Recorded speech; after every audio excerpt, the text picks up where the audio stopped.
My name is Olajide Ogunyemi. I am half Nigerian and half Oromo from Ethiopia. I am 8 years old. I was born at the Aga Khan Hospital in Nairobi. Until I was 6 years old, my life was pretty normal. I went to international schools, spent winters and summers in New York. All my birthdays were at a coast somewhere in the world. But when I turned 7, my life changed. Your mom decided to go live in the forest. Yeah, and I was just like, oh. When we moved from Kenya to Ethiopia, I was kind of freaked out. How long did it take you to get from the city to the forest when you were driving? A long time. Like a day? 4 days. And it's only in one country. You have to go a lot of miles and you're still like, oh, we'll get there by morning.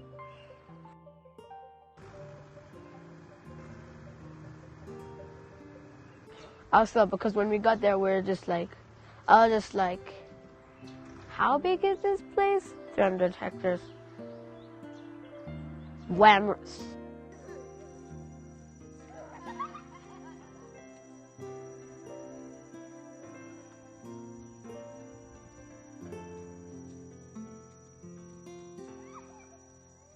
So what did you learn to do when you went to the forest?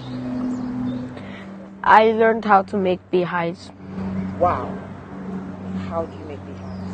You make beehives by using traditional. You can make modern and traditional. I learned how to make traditional.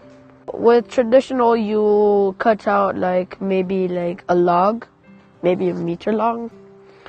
You carve it into kind of like a rectangular shape, and then you use some glue to stick it together.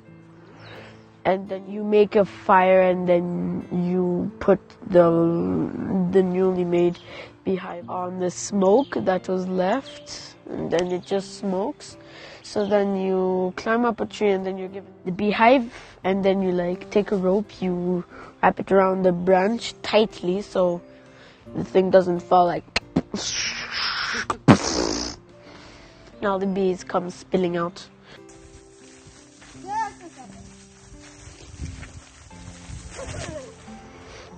Before you got there, did you know where coffee came from?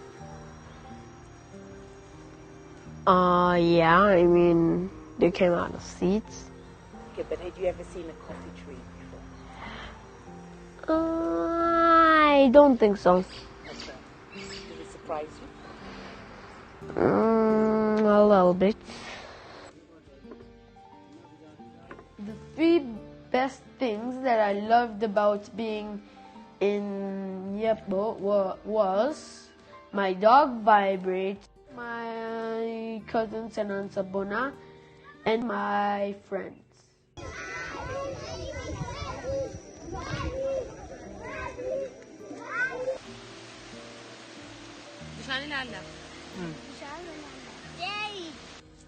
The most difficult thing for me moving from Nairobi to the farm was the fact that not a lot of people knew English, so it was hard to socialize.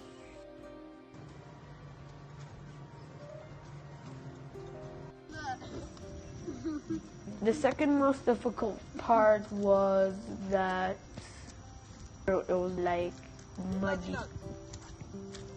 The third thing was that there was no TV, so I couldn't watch or play anything on the TV.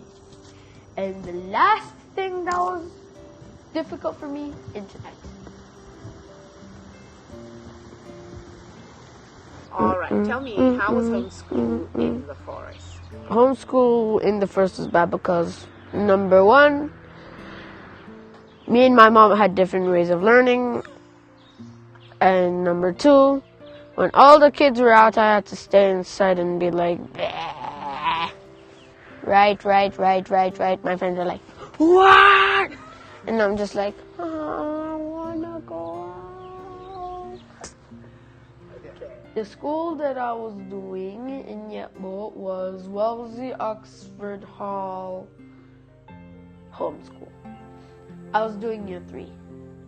I was doing maths, I was doing science, I was doing English and history. Those were the only things that I was doing. Honestly, I did not like it.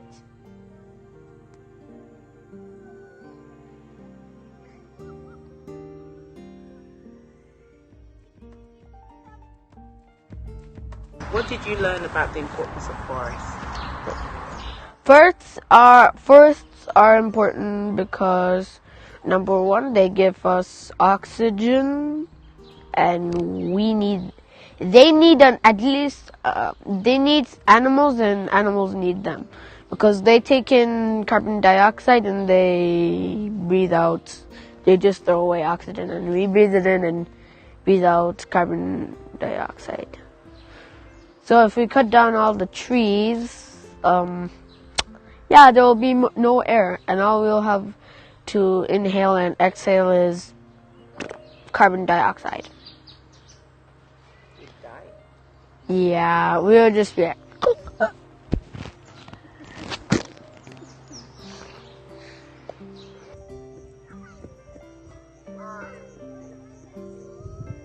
forests are important to our earth because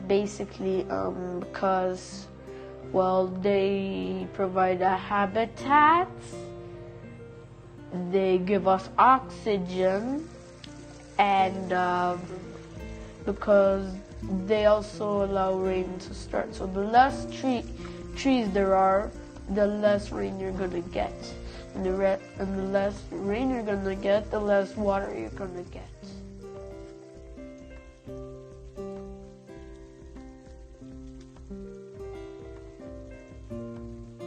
After 2 years in Ethiopia, I have now returned to Kenya, but I will never forget my life at the farm and the important lessons I learned about why we need forests.